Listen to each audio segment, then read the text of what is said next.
ჩვენ ძალიან გვეგონა რომ მონობა მხოლოდ რუსეთთან მონობაში არ გამოიხატებოდა. და მონობის ჩვენ თავზე არ განცდა მოგვინდებოდა ყველასა და ყველაფერთან დამოკიდებულებაში, მათ შორის ევროკავშირთან და ევროსტრუქტურებთან დამოკიდებულებაში. თუკი ჩვენ არ გვინდა ვიღაც ერთი მხარის მონები ვიყოთ. მე მოგახსენებთ ერთ რამეს. არაერთი პარლამენტარი, ერთ-ერთი მეპი რაც მესაუბრა. სხვები სხვებს ესაუბრენ სასულიერო პირებს. გვეუბნებიან ასეთ რამეს, რომ ჩვენ ვიცით, ვხედავთ საფრთხეებს ამ კანონში, მაგრამ მიგვითითებენ საქართველოს შიგნით თუ საქართველოს გარეთ მყოფ ამ კანონ პროექტის ლობისტებზე და გვეუბნებიან, თუ გნებავთ, გადავდგებით ჩემი თანამდებობიდან, ოღონდ მეტი ძალა არ მაქვს მე.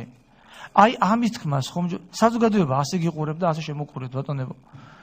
თქვენ ასეთები არაერთი არიან. შეიძლება აქაც არიან. მე ვისაც ვესაუბრე აქ არ ბრძანდება. თქვენ კი არ უნდა გადადგეთ ბატონებო. თქვენ უნდა იქ დაარჩეთ, სადაც ბრძანდებით და ერთი რამ უნდა გაითვალისწინოთ. ეს ჩემი როგორც სასულიერო პირის და ეკლესიის წარმომადგენლის შეგონებად ჩათვალეთქნებათ. ოღონდ არაჭკუ ისწავლებათ. გმირობას ყველას ვერ მოთხოვო, ასეთი გამოთქმა არსებობს. მაგრამ ადამიანი რომ პარლამენტარი ხდება, უნდა გაითვალისწინოთ, რომ თქვენ გმირობას მოგთხოვთ ჩვენ უკვე. ეს გმირობაა, როდესაც ბიძინა ივანიშვილი დაგიქნევთ იც რომელიღაც შეკრებაზე, როდესაც ფულე დაგიქნევთ ხელს, როდესაც ხვები დაგიქნევენ ხელს და თქვენ ეს უნდა გააკეთოთ აუცილებლად. და მე ჩვენ გვეტყვით კულუარებში, რომ ბოდიში ბატონო, რა ვქნა, მეტი ძალა არ მაქვს. მე თქვენ გეუნებით ქალბატონო ეკა და ქალბატონ მანას, რომლის პოზიციიდანაც გაუგნებული ვარ. რომელსაც ძალიან დიდ პატივს ვცემ. მე გასაგები მიზეზების გამო ეს ალბათ აკმაყოფა ბევრმა იცის, რატომ ვცემ ქალბატონ მანას და არაერთხელ ვისაუბრე ამ თემაზე. ძალიან დიდ პატივს ვცემ ამ პიროვნებას. ის რომ აუცილებელია ვიღაცის დირექტივა უნდა ვასრულოთ. და რატომ უნდა ვასრულოთ? ჩვენ იურისტებმა გვითხრეს, რომ ასეთი კანონი არ მიუღია ევროკავშირის ქვეყნებიდან. ისეთი ქვეყნები დაგვისახეს, რომელიც რაღაცით გვგვანან ჩვენ, მათ შორის სარწმუნოებრივად. კვიპროს და საბერძნეთს. ისე მიიღეს ეს ქვეყნები ევროკავშირში, რომ ეს კანონი არ მიუღიათ.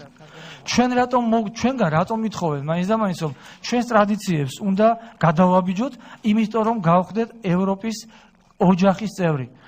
ბატონებო, მე სახელი და გვარი არ ვიცი, ბატონისა რომ იმას ბრძანა რომ ის მართლმადიდებელი ქრისტიანი ბრძანდება, მაგრამ ამაში ვერ ხედავს რაღაც განსაკუთრებულ საფრთხეს.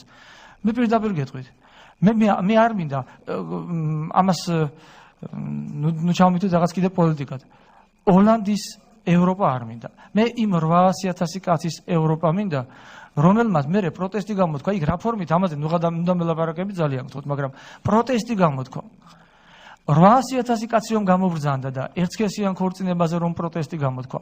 რამდენი ბწყარი შეიცვალა ქალბატონო კომიტეტის თავმჯდომარემ იმ ქვეყნის კანონში, რომელ ქვეყანაშიც 800,000 კაცი გამოვიდა.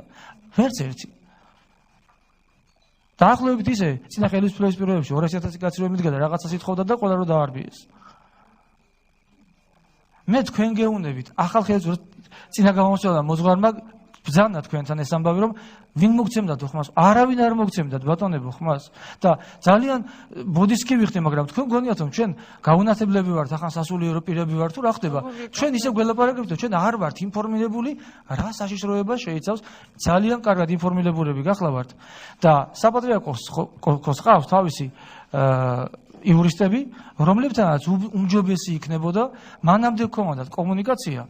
ვიდრე აი აქამდე მოვიდოდით. არავისთან არ გქონიათ და ქალბატონმა თეატრულიკიანმა ბრძანა რომ ვიღაც ზემდგომე შევლენებში ქონდა ეკლესიასთან და კიდე სადღაც რაღაც აღმოჩენა თუ მიგნება გააკეთა რომ ისეთი ჯგუფები არსებობენო ეკლესიაშიო, რომ პატრიარქის განცხადების ეს ტონი და სულისკვეთება აღარ მიგრძნო. დაახლოებით ასეთი იყო კონტექსტი. ეს რომ შეურაცხყოფაა პატრიარქისა, ვერ გრძნობთ ამას? რო თითქოს პატრიარქი სხვის ნათქვამზე აკეთებს რაღაც განცხადებებს. ერთი წუთი ძალიან გთხოვთ, მე დავამთავრებ, რომ მეტყვია რა რეგლამენტი და მე მინდა რომ ჩემი ეს არის გულწრფელი პოზიცია, ეს არის პოლიტიკოსის პოზიცია და ვიღაცები მოთქვეს რომ ქულების ჩასაწერად პოზიციებს არ ვაკეთებ აქ.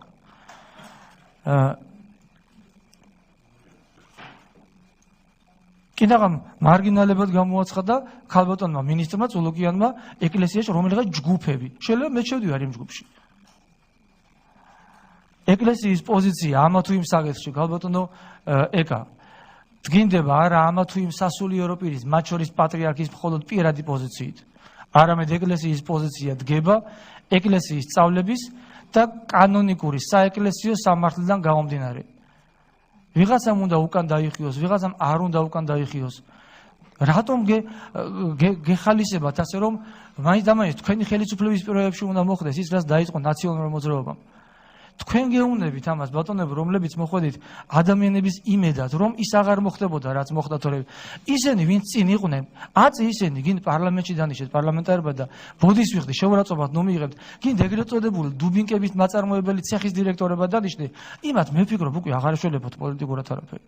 მე თქვენ გეუბნებით, ხომ უნდა გაითვალისწინოთ, რა სახით ითვალისწინებთ პატრიარქის მოსაზრეებს.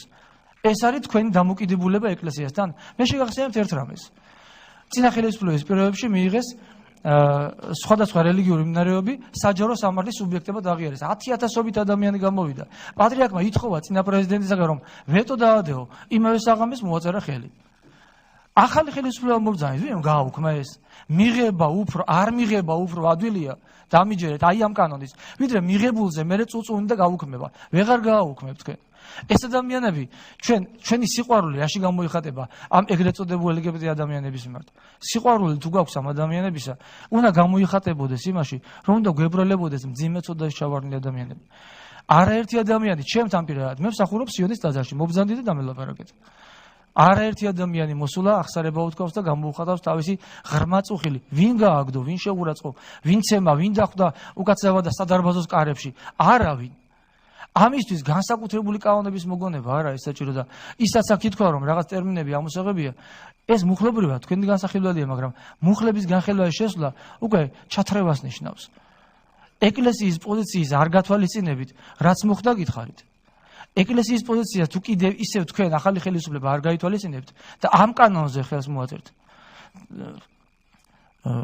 მე პირადად ვერ მოგიხსენიებ თქვენ თუკი თქვენ იმ 109 კაცის შემადგენლობაში იქნებით, გამიჭირდება. ყველამ თვითონ გადაწყვეტავს თავის საკუთარ, მაგრამ გამიჭირდება. იმიტომ რომ ეს ძალიან დიდ საფრთხეებს შეიცავს. და სხვადასხვა იურისტებისგან მოვისმინე რომ ამ კანონის მიღების შემთხვევაში 24 საათიან რეჟიმში შეიძლება სასამართლო იმუშაოს. ეს უკვე სხემა იურისტებმა აგერ ბატონი დიმიტრი ბრძანდეა მამდა თქვას.